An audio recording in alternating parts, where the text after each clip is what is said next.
What's up, guys? Welcome back to another YouTube video. Yeah, so, uh, this is going to be going over chapters 1 through 4 in legal argument. So, I'm just going to be giving my random opinions and just stating some stuff that I learned. So, the dude who wrote this book, Professor Gardner, I'm pretty sure I had him last semester, and the whole thing was about syllogisms. I'm pretty sure that's how you pronounce it. Um, so I kind of like had a basic understanding of how they worked, and that's basically what this was for me. It was a refresher. So, syllogisms. Oh, I have my notes with me, by the way. A statement of logical relationship. You know, they have three parts. You got major premise, minor premise, and conclusion. And you know what? That's pretty much all chapter one basically says. That's all you need to know. And like, analogies. An analogy is an incomplete argument compared to a syllogism. A syllogism is a complete argument, you know? So then we get into chapter two. What should I argue? Um, it's not what should I argue, it's what must I argue in order to win this case? And it's a two-step process. First, you generate a set of presumptive positions, and then you evaluate and pick the actual position. And then we learn that there's two elements to that. One, your client's party status. Are you on the prosecution or are you on the defense? And then you evaluate and pick. Wait, no. Then the relevant legal principles, which can be like negligence, offer and acceptance, like all that stuff, you know?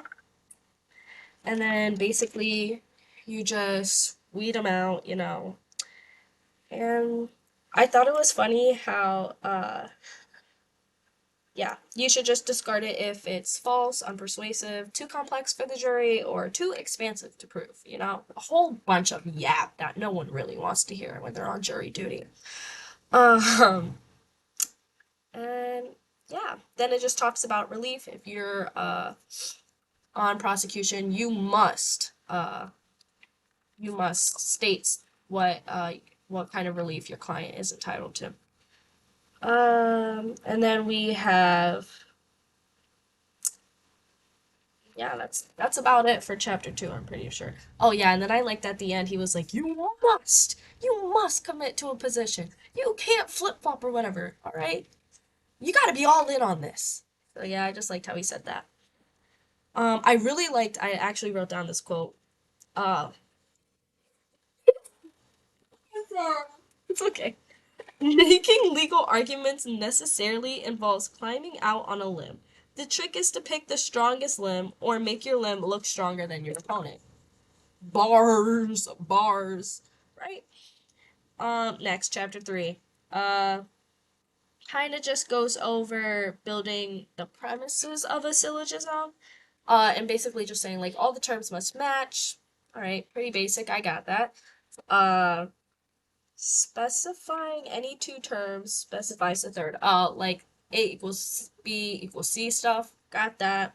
Um, a recursive process. Yes, filling in the premises is a trial and error process, you know?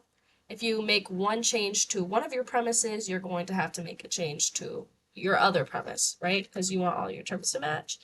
And then I really like this. It is the lawyer's job to exploit any uncertainty by attempting to fill in gray area of the law in a way that is favorable to their client. Yeah, our laws slash constitution, very vague, and your job as a lawyer is to make it swing in your direction. Um, and then I liked how he also like stated in the book, the law you are first influenced by your client's position, and second by the actual doctrinal landscape of the law. Your client always comes first.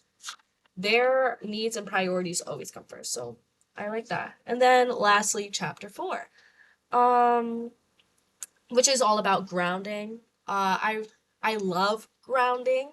When I was in his class, that was like my favorite part. I think it's just fun. If you're saying stuff that a regular NPC wouldn't know, you gotta ground that stuff. They're not gonna know when you bring up a big word. or like specializing in like certain areas of law, or like I think he used an example of like airplanes or something like foils.